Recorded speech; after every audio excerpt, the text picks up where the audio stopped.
It happened in Suffolk, near the coast. There was a tall red house there, built in about 1770 perhaps. It has a small, untidy garden behind it, and from the front windows you can see the sea. Tall, dark trees stand around this lonely house. Near the front door, there is a sign which shows that this was once a public house where travelers could stop to eat and sleep. One fine spring day, a young Cambridge University student called Thomson arrived at this house. He wanted to spend some time in a quiet and pleasant place where he could read and study. No one else was staying there at the time, and Mr. and Mrs. Betts, who managed the house, welcomed him and made him feel very comfortable. They gave him a large room on the first floor with a good view from the window. He spent his days very calmly and quietly. Every morning he worked, he walked in the country in the afternoon, and he usually had a drink with some of the local people in the bar in the evening before going to bed. He was very happy to continue his life like this for as long as possible. He planned to stay for a whole month. One afternoon, Thomson walked along a different road from the usual one, and in the distance, he saw a large white object. He walked towards it and discovered that it was a large square stone with a square hole in the middle. He examined the stone. Then he looked at the view for a moment, the sea, the churches in the distance, the windows of one or two houses shining here and there in the sun, and he continued his walk.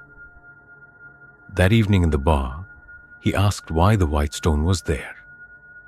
"It's been there for a very long time, since before any of us were born, in fact," said Mr. Betts. "People used to say that it brought bad luck, that it was unlucky for fishing," said another man. "Why?" asked Thomson, but the people in the bar became silent and clearly didn't want to talk about the stone anymore. Thomson was puzzled. A few days later, he decided to stay at home to study in the afternoon. He didn't feel like going out for a walk, but at about 3 o'clock, he needed a break. He decided to spend 5 minutes looking at the other rooms on his floor of the house. He was interested to know what they were like. He got up and went quietly out of his room into the corridor. Nobody else was at home. "They are all probably at market today," he thought. The house was still and silent except for the flies. The sun was shining and it was very hot. He went into the 3 rooms near his own bedroom. Each one was pretty and clean.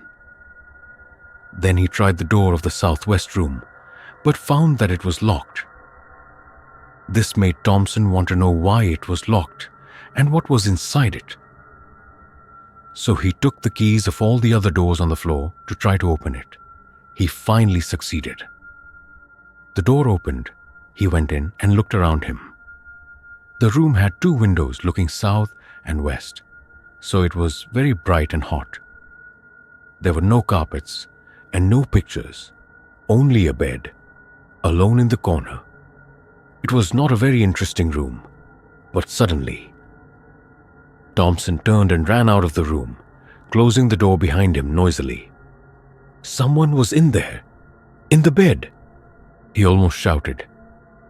There were covers over the whole body on the bed, but it was not dead because it moved. He was not dreaming, Thomson knew. This was the middle of a bright, sunny day, after all. He didn't know what to do. First, of course, he had to lock the door again. But before he did this, he listened.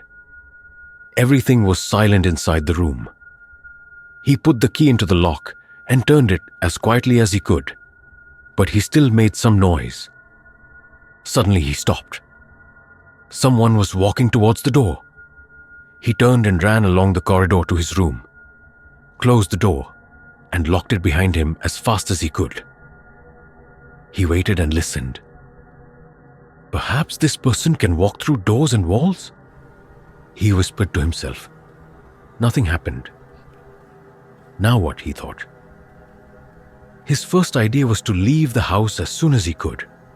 But if he changed his plans, Mr. and Mrs. Betts would know that something was wrong. Also, if they already knew about the person in the locked room, but they still lived in the house, then there was surely nothing for him to be afraid of. Maybe it would be better to stay and say nothing. This was the easiest thing to do.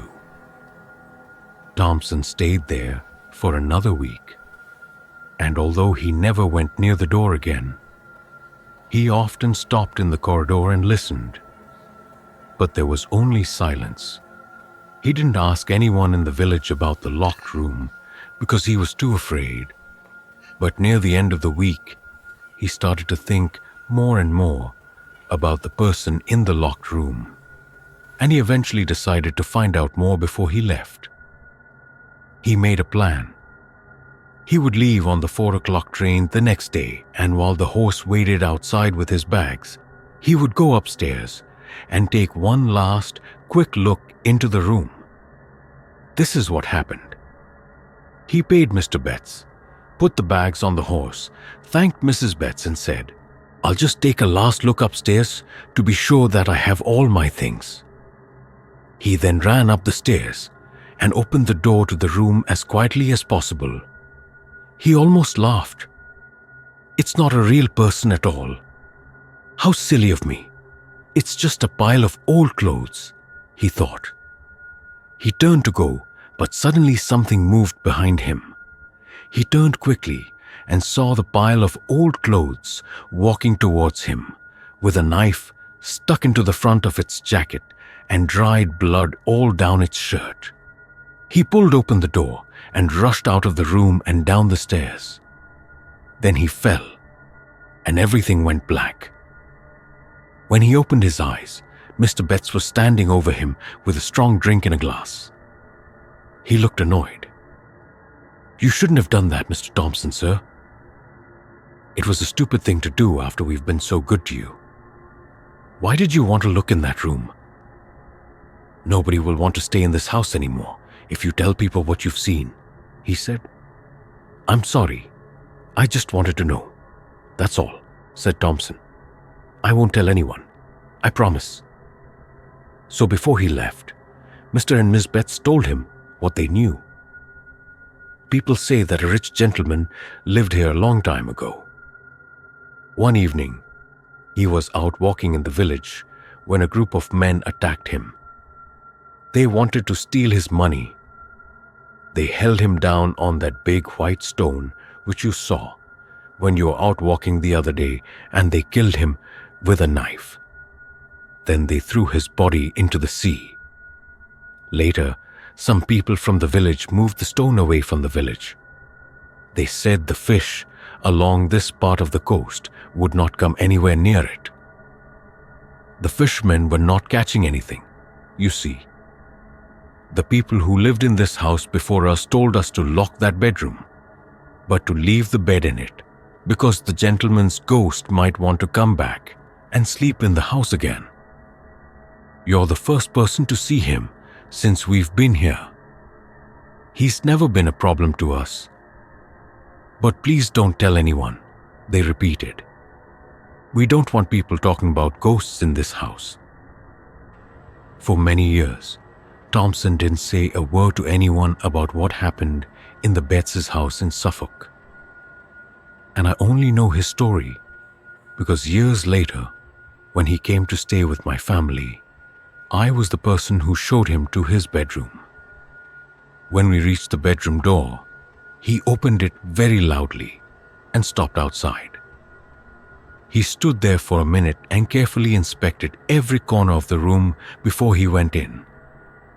Then he remembered that I was standing there and said, "Oh, I'm sorry, my dear, but something very odd happened to me once." And he told me the story I have just told you.